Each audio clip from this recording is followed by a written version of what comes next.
That's better. How you doing? Assalamu alaikum. Walaikum salam. What's happening, bro? It can't be that difficult, man. Us old people and technology, we don't go hand in hand.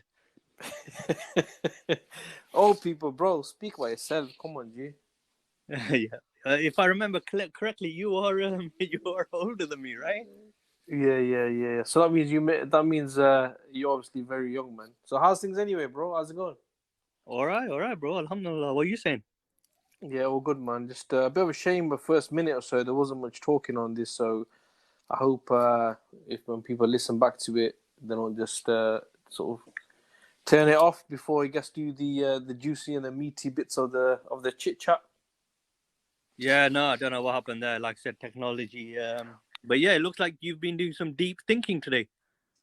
Yeah, man. As the title goes, bro, just thinking. So, I mean, the thing is what I want to speak about is what I think is probably the most underrated question, and I'm not going to say of all time because this question was relevant, and it was actually, I would say, it was valued for probably the most of existence, shall I say, but recently in the last 100 200 years, however long, it seems like people don't really think about this anymore, and that question is, as it says in the title, what's the purpose of life? You know what I mean? So I just think it's one of those questions which are so important, but most of us don't think about it, or if we do, we ignore it. What are you saying about Um, I'd disagree with you slightly. I think that? Go every on. human being will ask this question at some point. Oh, that's a fact. Yeah, that's a fact. That's why I That's a said fact, ignore right? it. Ignore it. Ignore. That's why I And said ignore it. So they uh, may think about it, but they'll ignore it. That's what I meant. um, I think ignoring it implies they thought about it and they said, right, you know what, I'm not going to look into this any further. I actually think people try to answer it because it's asked, right? So they try to answer it, but unfortunately, it's for, like you said, for such a fundamental question that every human being is going to ask it at some point in their life. Why is the discussion taboo? Why is it a discussion that people think, no, if you're gonna have it, automatically you're grouped into a Bible basher or a religious nut, or if you happen to be a Muslim, then you're a terrorist. You're automatically grouped into that angle because it's a taboo subject. Because when you ask it, people think, no, there is no purpose. We're just here, and therefore it doesn't go any further. And unfortunately, I think it's your environment and the way you look to pursue the question, which means you don't really perhaps take it the way it should be taken, in my opinion, anyway. Yeah, no. I think, to be honest with you, I sort of stand corrected. I think you're right. In some form, or another, people do ask this question. And I think why? Because I think it is something which is fundamental, and I think it's actually very natural for people to ask. And I think what happens is some people may answer it for themselves, whilst others it's answered for. Yeah. And I think that's where the issue is. Where the majority of the people, it's maybe answered for because majority go with the flow. Okay, and then you Yeah. have the few who actually think out of the box, as they would say. But I think one thing that's really important, bro, and the point you made, and I think it's I want to sort of touch upon that is, like you said, for something which is such a fundamental question, it is seen as negative, isn't it? Like you Yeah. said, like a taboo, like something which we are about, man. We talking about hocus pocus and something which is not relevant. Whilst it's the classic example, and I know you must have heard this about a million times, but I'm going to say it anyway. The classic example is, you know, you, you wake up in a room, or you wake up somewhere where you're not used to where you are, right? Just say you wake up in Yeah. a room, and the last thing you remember, you was at home in bed. Now, if you think about it, in this society, we might say that a lot of the things that stop us from asking this question sincerely is there's too many distractions, whether it's gaming, whether it's like food or wealth and all that, right? But if you think about it, if you woke up in a room and you don't know where you were, the doors were locked, right? Now, you know what I'm going to ask you, isn't it? What are the questions you're going to ask? Yeah. So what are the questions? What are the questions? Really quickly, what are the questions? Most natural questions I feel that you would ask. Well, how did I get here? Mm-hmm. Why am I here? And then, how am I going to get out of here? How I'm going to get out. Now, that's very natural. Now, imagine there was now a table full of food, steaks, some nice food from Zarex, nice Zarex steak, right? Or just say there was like some a PlayStation console, or there was money on the one side, right? Now, correct me if you think I'm wrong. I do not believe that you could totally ignore or put those questions that you mentioned to me in the back of your mind, and then just jump on the console, start eating the steak, and putting money in your pocket comfortably without being agitated. I don't believe you could do that. I believe that those questions that you said, those are going to be the questions that are the most important, and they need answering. And until you don't answer them, you're not going to feel safe. You're not going to feel agitated. So many things are going to be going through your mind, like what's going to happen to me, isn't it? What do you think? What do you think? I think any sane person, like you're saying, if they got up in that environment and they ended up somewhere where they had no idea where they were, how they got there, they ain't gonna think about, oh, it's got PlayStation, let me put it on and have a game of FIFA, and then I'll deal with how I get out of here in a bit. That's what I No think, bro. one's gonna That's do what that. I think. That's what I No think. one's gonna do that. So in reality, now, if we extend that, and going back to your point, you said it's such a fundamental question. To extend that, in a way, this whole world, this whole life that we live in, is that room, but just expanded and duplicated on a massive scale, right? So we're in that room, and we've got all these things around us. We wake up in the morning, be at work 9 to 5. You got families, you got bills to pay, you got all these things that you got to do. The same cycle. Imagine this is the same thing in the room, but we know we can observe that babies are born. We observe that people die. Okay, now if we're gonna compare this to that issue of the room, then how is it possible that we're not really sincerely, shall I say, asking the question of what am I doing here? How did I get here? Where am I going from here? Because in the same way in that room, it would be difficult for you to ignore it. I think in this life, the sensible person would think that, look, people are going, people die. Where do they go? What is it? Is this it? Because fine, if it is, then it is. But is this it? Is this just the purpose? You understand what I'm trying to say? So, do you think people should ask that question as well in life? 100%. And I think when I was reflecting on this earlier, I mean, the purpose of me and you discussing here isn't to come up with the answer, because I don't think you could do that justice in 15-20 minutes. Because it's not about the answer, it's about the process of arriving at the answer. I was drifting through stereo earlier, and there was another channel where someone was discussing what happens when we die, and the starting point was automatically that, oh, we're Christians here, so we're having this discussion about what the Bible says, and therefore automatically that's your starting point. Whereas for this question, that shouldn't be your starting point. Let's take religion out of this equation. Not to say religion isn't the answer, but let's take it out, because you can't answer this question. You can't ask this question with the answer in mind. You got to start from scratch. And in the past, the answer was always absolute. Yes, there is an answer. Yes, there is a purpose here, or no, there isn't.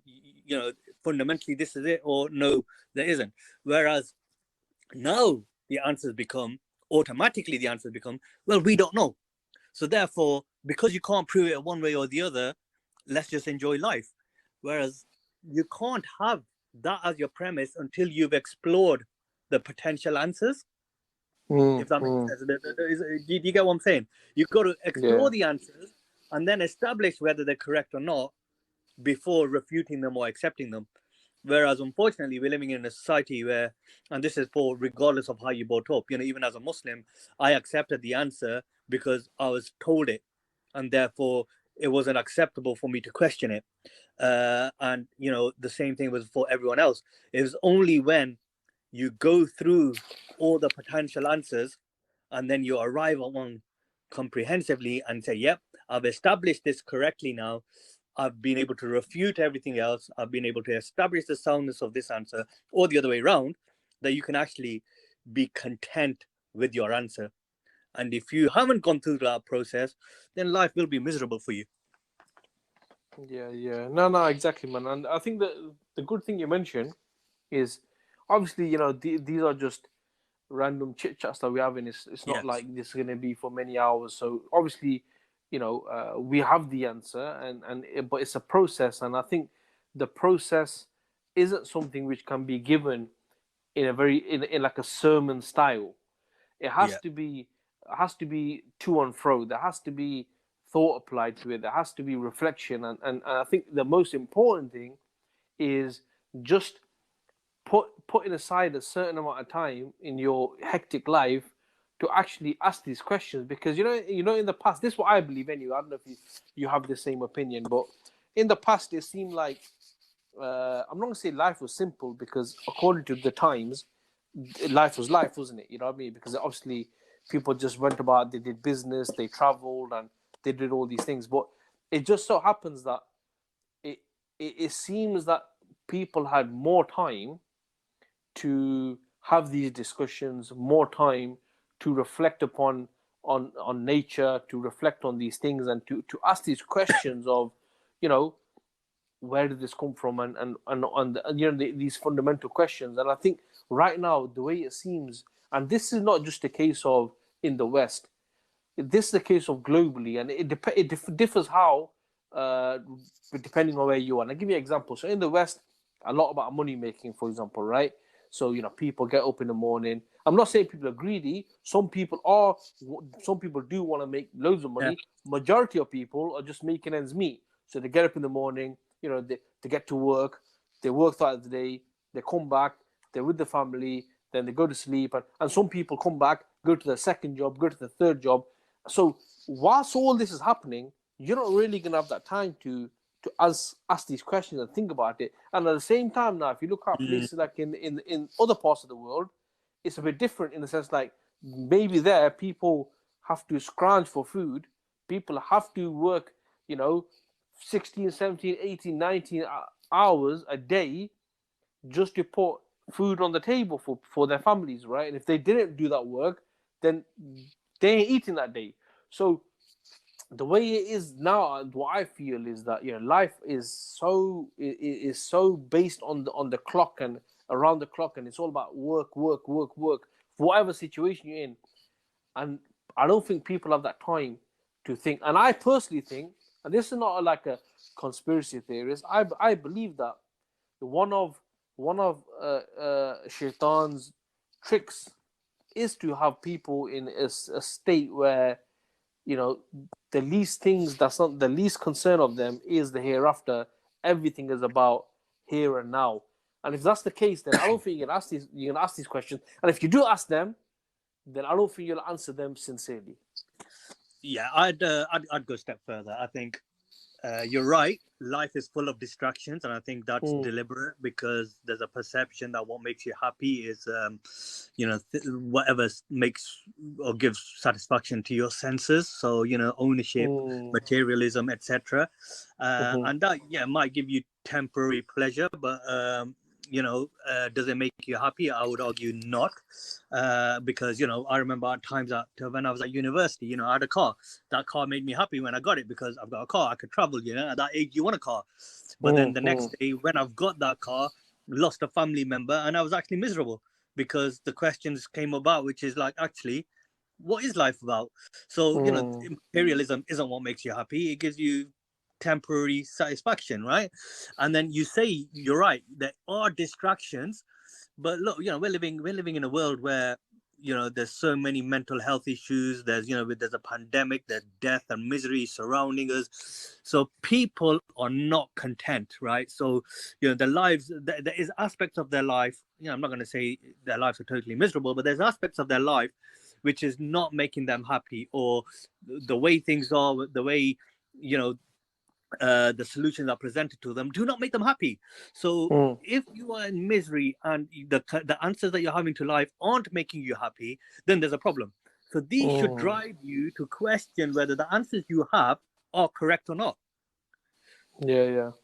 So Yeah. there's distractions, but the need to ask the questions are always there as well. But just society is treating you or pressuring you. No, this is a subject that you don't want to talk about. Until you talk about it and come to an answer, how are you going to know what you need to do in life? Yeah. And to be honest with you, I think I did want to maybe do another a quick session on, does money give you happiness and stuff like that? And you touched upon it, and I think it's good to save that for another session. I mean, just look at in the news with Britney Spears and stuff. It just goes to show that, what do they say? The grass isn't greener on the other side. But yeah, bro, no, what you're saying is completely correct, man. Every human being is gonna go through a stage, even if they have these distractions. There's gonna come a time where something's gonna trigger off certain questions about the purpose. An example would be, and I actually remember this. Listened to this talk once where there's this doctor, and he's very, very highly rated doctor in America.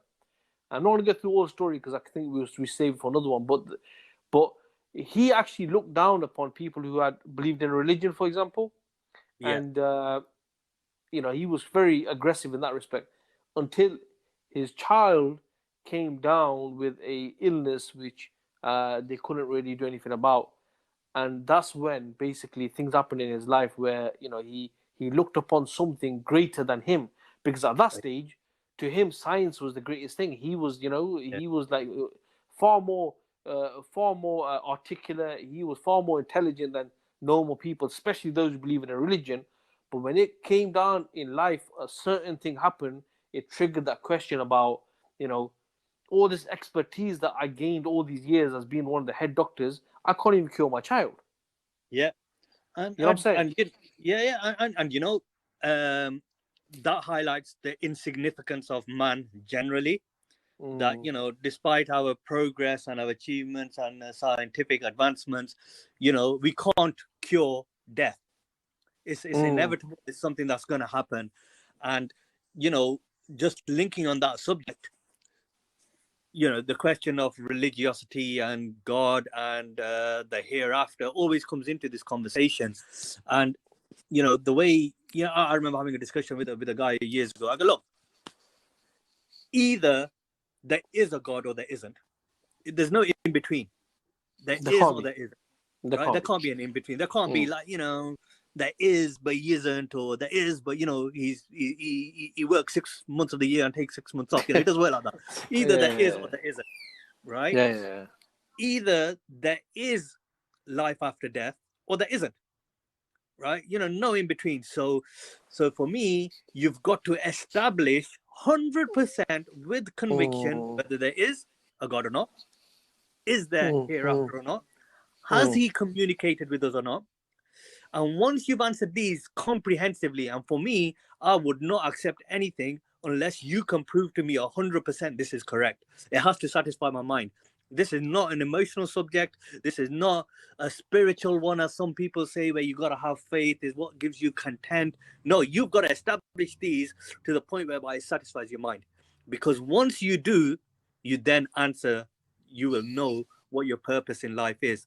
And at that point, whether there's highs or lows, there's happiness or misery, depending on your criteria, you will know that actually this is the way it's meant to be.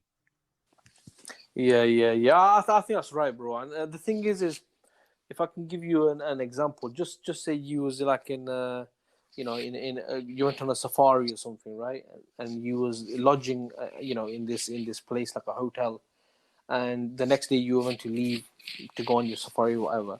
Now imagine there was news start coming to you. One person was coming to you saying, you know what, all the animals, the tigers, the lions, they've all surrounded this lodge, and we can't leave, or you're gonna get eaten, whatever, right?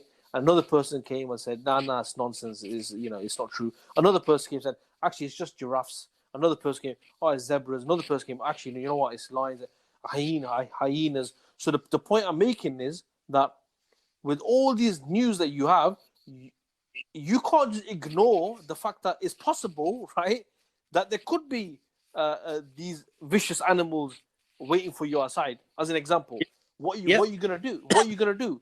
You probably look through the window. You probably try to check out the scene to see whether these people are correct or not. Now it could well be that your inclination originally is that this is nonsense because these guys are experts. This safari company has been around for ages. It's not possible this would happen. But are you telling me people would totally ignore these warnings and they would just walk out with their eyes closed? They wouldn't. They would check, right? So in the same way, for human beings, like you said, it's a fantastic point you made, bro. People say there's a creator. People say there's an afterlife. More importantly, people say there's a hell, which is going to be the worst place that you can imagine. Also, people say there's going to be heaven. You got all these people saying at the same time. You got other people saying that's all nonsense. These are the reasons. These are the reasons. Now, the fact that there's people saying this, and a large portion of the world probably is more leaning towards the fact that there is an afterlife. How can you totally ignore that and just carry on without sincerely looking into it and thinking about, is there a greater purpose? Is this life or test? Is there going to be accountability afterwards? Is there going to be punishment and reward? Or am I going to die and am I just going to, change into bones and just rot away in the ground? Now, the intelligent person, going back to your point, I think he would evaluate and he will investigate. I don't think he could ignore it. And the key word there that you used is intelligence. Using intellect. Unfortunately, society doesn't encourage people to become thinkers. It encourages people to be academics. So, if I look back to my science lessons and my RE lessons at school, they were giving us the answer. They were saying, look, this is evolution. This is the theory. They even call it a theory. They never once said, let's have a discussion on, is it true or is it not true? Yeah, RE classes, they were saying, this is what this religion says, this is what this religion says. Never did we have a discussion on, actually, let's have a debate amongst ourselves, just to encourage the mind to think, is there a God, is there not a God? Society is happy for academics, is not happy for intellects, because we could go into conspiracy theories or whatever for what that is, but I've got my own suspicions as to why it's in the interest of certain groups of people not to have people who think, because that's how you maintain status quos. That's in every religion as well. There's a monopoly of control, and the people in that group want to keep it. But and if that's how you want to live your life, fine. But at least question it. Try to think about the answer. Even if you come to an answer which is different to me, and you think about it, I would give you respect. I would give you credibility, because at least you've tried to think about it, and based upon the information presented in front of you, you've tried to arrive at the only answer that you could. But it's the people who don't think about it, and then they've got the arrogance to say, well, what I carry, I believe is true. Well, how can you believe it's true if you haven't thought about it? Yeah, bro. No, that's that. I think, to be honest with you, the point you just made there is a good point to sort of leave this chit chat on. The fact that people need to use intelligence, but on top of that, how can you say for sure when you haven't actually even thought about it? The amount of people that say there's no creator. When you're saying there's no creator, I know this is leaving on to create thing, but as a final point, if you're saying there's no creator, right, that's not a neutral position. That's actually making a claim there's no creator. Yeah. You understand what I say? So you should be able to prove why there's no creator. Why is it that the way they've made it is that the burden on proof is only on the one who says there's a creator. But if you're saying establishing that there isn't a creator, into my mind, that's also a claim, right? But Yep. how many people just go with it because it's fashionable and it's a buzz thing, right? Rather than thinking about it. You reminded me of a situation. I was at work, and one of the guys I was out with, one of the managers, he was an atheist, and he felt that he had to tell me that he was an atheist, and I was like, look, Okay. yeah, so what? Yeah, you don't believe in a God. But then, he wanted to pursue the conversation even further. And he goes, oh, I think it's irrational to believe in a creator. I was like, okay, so you've thought about it then? And he goes, yeah, of course, So I go, okay, what if I said to you that I think it's irrational if you don't believe in a creator? And he was like, no, there's no proof of it. I go, well, okay, then prove to me there isn't. And he goes to me, well, you prove to me there is. And he automatically made an assumption that I was going to present an argument from a point of view of where did this come from, where did this come from, where did this come from, therefore there must be a creator. And I was like, well, no, I wasn't going to say that. And I go, what other argument do you think I could give? And automatically he was stuck now. And I go to him, I go, look, let's have a discussion, right? I'm prepared to accept there isn't a creator. If someone proves to me there isn't, I'll have proves it to me, satisfies my mind, I'll be happy to accept it. However, let's look at the world. If this universe has existed for eternity, then surely there must be something which is independent for his own existence. And he goes, yeah. I go, okay, so tell me what that is. Tell me what that is and end the conversation. We won't have this any further. And then, automatically the conversation becomes, well, okay, if there is some sort of a creator, but it stops there. I was like, well, a minute ago you were saying there isn't. Now you're saying if there is, what is it? So, like I said, think about it, arrive at a conclusion, question everything else. That's intellect. That's when you know that what you believe is correct. Yeah, man. No, yeah. I mean, the point is that maybe we can save the issue of creator, no creator for another session. I mean, like you said at the beginning, the issue here wasn't talking about religion. It was talking about just our purpose in life, whether it's intelligent to actually question this. But, bro, Afi, there's a comment someone sent in. I think it's only fair to listen to this, and then if we got any comments, and if not, we can just end it at that point, yeah? Yeah, go for it. Okay. All right. First off, there is, do your research, boys. There is proof that God doesn't exist. It's called science, Like some people believe in the Big Bang, which was two atoms, exploding together, Other people believe God made the world, yeah? So there's your proof right there. Not, that's actual proof. Scientists have done that. They can do the experiment again. Seriously, do your research, boys. It's not just looking into a book that was made up. Because that's what all religious books are. The Bible, the Quran, they're pretty much like Harry Potter, Lord of the Rings. To me, they're just stories, that we used to control the masses, and it worked. But yeah, science is the proof of no God. Well, first of all, thanks Jacktivist for participating. Enough respect, and you got an opinion. That's fine, but fortunately, my friend, you haven't presented anything, and it'd be good maybe to get you on if we ever had this discussion about proving a creator, not creator, because can I just leave Jack with a question, right? And you know what, Jack, we're not here. The conversation never was there is a God. All we were encouraging is that, look, whatever your stance is, you've got to ask the correct questions and arrive at a rational answer, right? So I will ask you one question, and therefore, if you're saying that there's a proof that there isn't a creator, fine. You're saying the universe has always been here. So my question then to you is, and it's not one for you to answer today, hopefully we could catch up on this again, is where is that one thing in the world which is independent for its own existence? Because if something's been around forever and therefore is not reliant on something else to exist, then that means that it can exist on its own. Whereas if anything in the universe is dependent on something else to exist, that means that it has to have had an origin, and therefore it's limited and dependent, and therefore it cannot exist on its own. So therefore, in order to prove that the universe has always been here, be it the Big Bang, be it two atoms that have evolved, whatever it is, for next time I make, just let me know what it is. Yeah, man, no, cool. And yes, good question for Jack to have a think about. For everyone to think about, really, who's listening to this, and maybe we will cover this more deeper at some stage, man. But listen, let's end it on that note. Yep. Thanks for Jazakallah khair for joining me, and inshallah, let's do this again soon. Yeah.